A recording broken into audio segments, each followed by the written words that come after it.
헌법재판소의 윤석열 대통령 탄핵 심판 변론이 오는 25일 10일차 기일을 끝으로 마무리됩니다. 국회와 윤 대통령 양측의 종합 변론과 당사자 최후 의견 진술이 있을 예정인데요. 취재 기자 연결해서 자세한 내용 들어보겠습니다. 배윤주 기자 전해주시죠. 네, 오는 화요일 윤 대통령 탄핵 심판 최종 변론 기일이 예고돼 있습니다. 국회가 탄핵소추안을 의결한 지 73일 만에 변론이 마무리되는 건데요.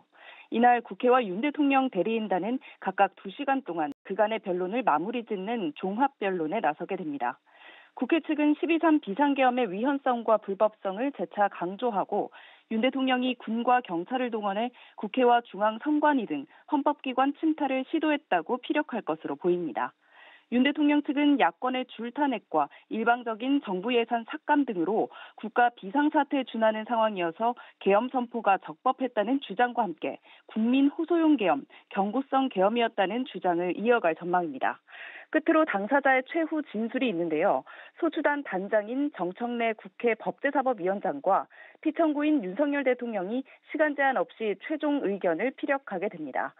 윤 대통령은 주말 동안 구치소에서 6필로 직접 진술문을 작성하며 최후 변론을 준비하는 것으로 알려졌는데 계엄 상황에 대한 평가부터 본인 의견, 국민 통합 메시지 등이 담길 것으로 예상됩니다.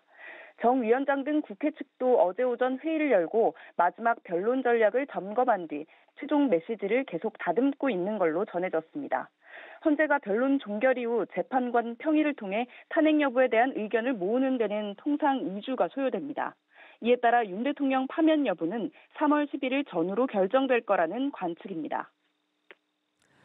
네, 그리고 이번 주에는 공직선거법 위반 혐의로 기소된 이재명 민주당 대표의 결심 공판도 예고돼 있는데요. 관련 내용도 전해주시죠.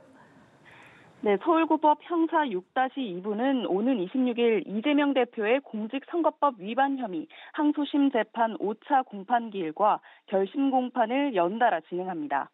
이 대표는 지난해 11월 공직선거법상 허위사실 공표 혐의로 1심에서 징역 1년에 집행유예 2년에 의원직 상실형을 받았는데요. 오전에 열리는 공판기일에서는 이 대표 측과 검찰이 신청한 증인을 각각 30분씩 신문하고 서면으로 제출한 증거 조사가 이루어집니다. 이어 열리는 결심 공판에서는 검찰의 최종 구형과 변호인 최후 변론, 이 대표의 최후 진술을 거치면 항소심 변론이 모두 마무리되고 선고만 남겨두게 됩니다. 통상 결심 공판 한 달 뒤로 선고기일이 지정돼 3월 말쯤 선고가 나올 것으로 예측됩니다. 원칙대로라면 대법원 확정 판결은 2심 선고 이후 석 달 내인 6월 말 안에 나와야 하는데요. 만약 헌재가 3월 중순경에 윤 대통령 탄핵 인용 결정을 내린다면 조기 대선은 이로부터 60일 이내인 5월 중순쯤 실시되기 때문에 이 대표 관련 선고 시기에 정치권의 관심이 쏠리고 있습니다. 지금까지 보도국에서 전해드렸습니다.